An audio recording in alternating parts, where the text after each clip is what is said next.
సంవత్సరంలో వచ్చే అన్ని ఏకాదశులలో తొలి ఏకాదశికి ఎందుకు అంతటి ప్రాముఖ్యత ఉంది?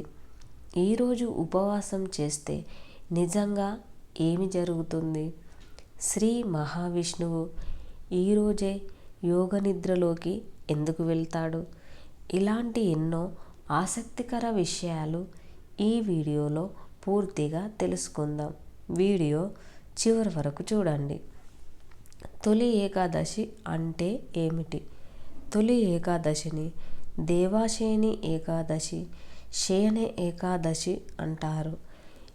ఇది ఆషాఢ శుక్ల ఏకాదశి నుంచి ప్రారంభమై కార్తీక శుక్ల ఏకాదశి వరకు 4 నెలల కాలం ఉంటుంది. ఈ కాలాన్ని చాతుర్మాస్యం అంటారు. అంటే తొలి ఏకాదశి చాతుర్మాస్యం రోజు ప్రారంభమవుతుంది. ఈ పర్వదినాన శ్రీ మహావిష్ణువు క్షీరసాగరంలో యోగనిద్రలోకి ప్రవేశిస్తాడని పురాణాలు చెబుతున్నాయి. శ్రీ మహావిష్ణువు మళ్ళీ కార్తీక శుక్ల ఏకాదశి నాడు మేల్కొంటాడు. పురాణ కథ ప్రకారం పద్మపురాణంలోని ఉత్తరకాండంలో తొలి ఏకాదశి మహిమను గొప్పగా వర్ణించారు. ఈ పవిత్రమైన రోజున ఉపవాసం చేసి శ్రీ మహావిష్ణువును భక్తితో ఆరాధించిన వారికి అనేక జన్మల పాపాలు నశిస్తాయని పురాణాలు చెబుతున్నాయి. తొలి ఏకాదశి ప్రాముఖ్యత. సంవత్సరంలోని 24 ఏకాదశులలో అత్యంత పవిత్రమైన వాటిలో తొలి ఏకాదశి ఒకటి.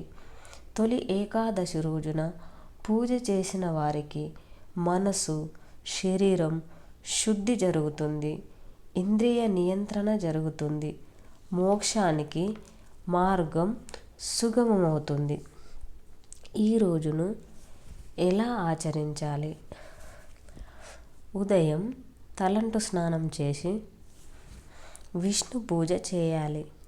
ఈ పర్వదినాన అష్టాక్షరి మహామంత్రాన్ని జపించాలి. అష్టాక్షరి మహామంత్రం ఓం నమో నారాయణాయ అని 108 సార్లు జపం చేయాలి. సమయం, శక్తి, ఓపిక ఉన్నవారు 1008 సార్లు కూడా జపించవచ్చు. అలాగే విష్ణు సహస్రనామాన్ని పఠించాలి. ఉపవాసం చేయాలి.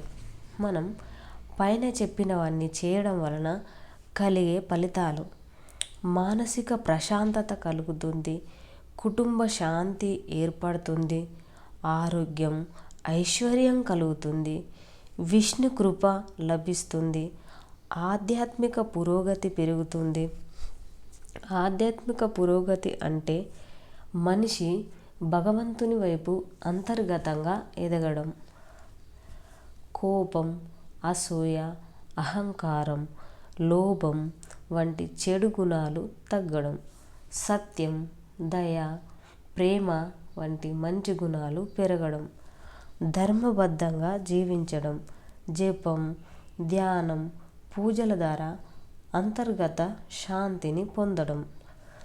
చివరికి మోక్ష మార్గం వైపు అడుగులు వేయడం. చెడు ఆలోచనలు తగ్గి మంచి గుణాలు పెరుగుతాయి.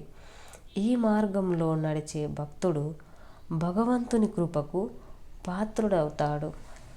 ఈ పర్వదినాన్ని పురస్కరించుకొని మన జీవితాన్ని ఆధ్యాత్మికంగా మార్చుకొని శ్రీ మహావిష్ణువును భక్తితో ఆరాధించి ఆయన కృపకు పాత్రులవ్వండి.